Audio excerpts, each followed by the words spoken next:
तो आज हम बात कर रहे हैं steel authority of India limited यानी सेल की, और खास तौर पर कि ये राष्ट्र निर्माण में कैसे क्या भूमिका निभा रहा है। हाँ बिल्कुल। हमारे पास कुछ जानकारी है जो एक बहुत बड़े प्रोजेक्ट जोजिला सुरंग और साथ ही देश की जो सामरिक जरूरतें हैं उनमें सेल के योगदान पर रोशनी डालती है। जी।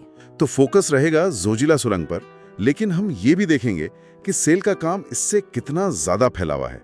कोशिश यही है कि सेल के योगदान की गहराई समझें, कैसे ये देश के विकास और सुरक्षा दोनों के लिए इतना अहम बन गया है। हाँ, ये जानना जरूरी है।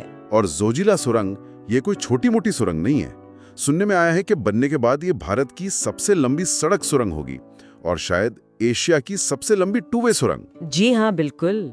और ये जानना बहुत दिलचस्प है कि सेल मतलब स्टील अथॉरिटी ऑफ इंडिया इस इतने बड़े महत्वाकांक्षी प्रोजेक्ट के लिए सबसे बड़ा स्टील सप्लायर है। अच्छा, सबसे बड़ा? हाँ, जो जानकारी है उसके हिसाब से सेल ने जोजिला के लिए 31,000 टन मतलब उससे भी ज्यादा स्टील दिया है। इसमें वो TMT रीबार्स होते हैं ना। हाँ, जो मजबूती के लिए होते हैं। बिल्कुल वो, और स्ट्रक्चरल्स हैं, प्लेट्स हैं, ये सब शामिल हैं। 31,000 टन, ये तो बहुत ज्यादा है। हाँ, और सोचिए ये सुरंग बन कहाँ रही है? हिमालय में, वो भी 11,578 फीट की ऊंचाई पर। बाप रे। और लंबाई भी 30 किलोमीटर से ज्यादा। इसका मेन मकसद तो यही है कि श्रीनगर और लेह के बीच मतलब द्रास और कारगिल होते हुए पूरे साल कनेक्टिविटी बनी रहे। अच्छा, तो ये ऑल वेदर कनेक्टिविटी के लिए है? जी हाँ, ये श्रीनगर कारगिल लेह नेशनल हाईवे का हिस्सा है, तो आम लोगों के लिए भी और हमारी सेना के लिए भी आवाजाही बहुत आसान हो जाएगी। समझ गया। और इतनी मुश्किल जगह पर, इतनी ऊंचाई पर, जाहिर है स्टील की क्वालिटी तो बहुत ही टॉप क्लास चाहिए होगी। बिल्कुल बिल्कुल, क्वालिटी सबसे जरूरी है ऐसी जगहों पर। ये आंकड़े तो काफी प्रभावशाली हैं। 31,000 टन स्टील इतनी मुश्किल जगह पर पहुंचाना, लगाना, ये अपने आप में बहुत बड़ी बात लगती है। और जैसा कि जानकारी में इशारा है, ये कहानी सिर्फ जोजिला तक ही नहीं है, सेल का हाथ और भी बड़े प्रोजेक्ट्स में रहा है। हाँ बिल्कुल, जोजिला तो एक ताजा और बहुत बड़ा उदाहरण है, पर ये पैटर्न हमने पहले भी देखा है। आप देखिए चिनाब रेलवे पुल, जी, दुनिया का सबसे ऊंचा रेल पुल। हाँ, सुना है उसके बारे में। उसमें सेल का स्टील लगा है। फिर अटल सुरंग है, वो भी एक बड़ी चुनौती थी। या मुंबई का बांद्रा वर्ली सी लिंक, ये सब जाने माने प्रोजेक्ट्स हैं और इन सब में सेल का स्टील इस्तेमाल हुआ है। अच्छा, तो ये दिखाता है कि देश का जो बड़ा इंफ्रास्ट्रक्चर बन रहा है उसमें सेल की भूमिका कितनी केंद्रीय रही है।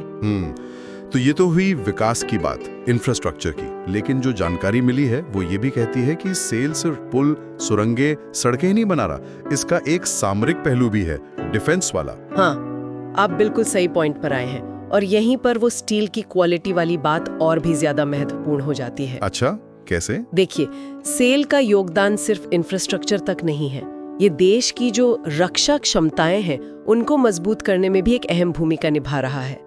जानकारी ये बताती है कि जैसे INS विक्रांत है, अपना एयरक्राफ्ट कैरियर, हाँ बिल्कुल, और INS सिंधुगिरी, INS अर्नाला जैसे जो युद्धपोत हैं, उनके निर्माण में सेल के खास हाई क्वालिटी वाले स्टील का इस्तेमाल हुआ है। ओहो, तो ये डिफेंस ग्रेड स्टील भी बनाते हैं? जी हाँ, और ये बात बहुत जरूरी है समझने के लिए। सेल सिर्फ वो स्टील नहीं बना रहा जो बड़े कंस्ट्रक्शन के लिए मजबूत हो, बल्कि वो उन हाई क्वालिटी स्टैंडर्ड्स को भी पूरा कर रहा है जो भारत के सामरिक लक्ष्यों के लिए डिफेंस के लिए बिल्कुल अनिवार्य हैं। तो एक तरह से देखें, सेल सिर्फ पुल और सुरंगें नहीं बना रहा, वो देश की सुरक्षा की नींव भी रख रहा है।